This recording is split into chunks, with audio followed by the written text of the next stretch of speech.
नमस्कार।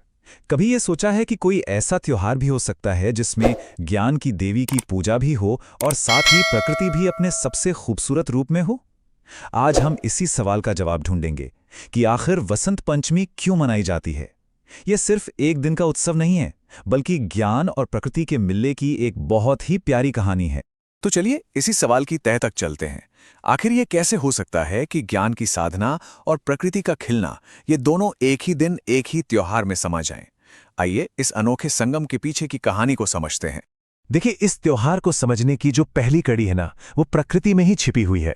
वसंत पंचमी का नाम सुनते ही मन में बहार का ख्याल आता है, और बस यही इसका सबसे पहला और सबसे बड़ा परिचय है, ऋतुओं का बदलना। अगर हिंदू कैलेंडर के हिसाब से देखें तो ये खास दिन माघ महीने के शुक्ल पक्ष की 5वीं तारीख को आता है। पर यह सिर्फ एक तारीख नहीं है, ये तो समझ लीजिए कि प्रकृति के कैलेंडर का एक बहुत जरूरी पन्ना है, जब वो अपनी पुरानी चादर उतारकर एक नई हरी भरी चादर ओढ़ने की तैयारी में होती है। जरा सोचिए, कड़ाके की ठंड की विदाई हो रही है और हवा में एक नई सी ताजगी घुल रही है। ये दिन बस उसी बदलाव का ऐलान है। वसंत मतलब बहार और पंचमी मतलब 5वां दिन, यानी बहार के मौसम का 5वां दिन। कितना खूबसूरत नाम है ना? लेकिन क्या ये त्योहार सिर्फ मौसम बदलने का जश्न है? नहीं, बिल्कुल भी नहीं। इसकी आत्मा तो एक गहरे आध्यात्मिक रहस्य में बसती है, जो हमें सीधा जोड़ती है ज्ञान और कला की देवी मां सरस्वती से। तो फिर सवाल वही है कि प्रकृति के इस जश्न के अलावा इस दिन ऐसा और क्या खास है जो हम इसे इतनी श्रद्धा से मनाते हैं?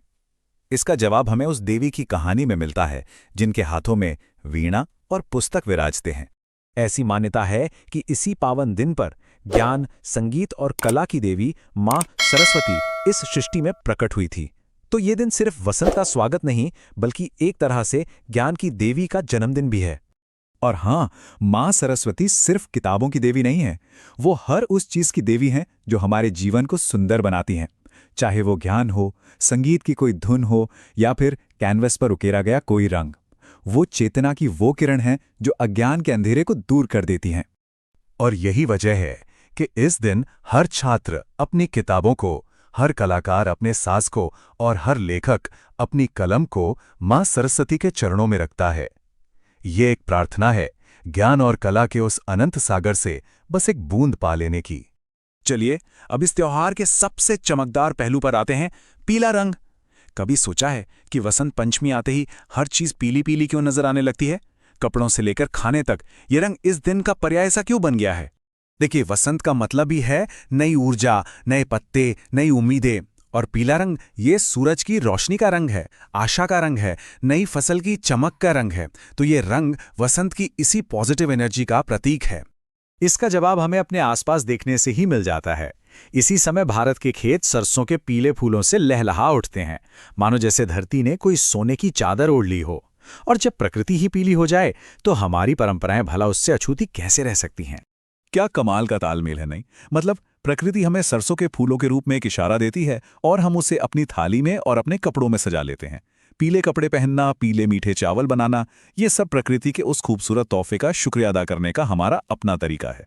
तो चलिए इन सभी धागों को अब एक साथ पिरोते हैं।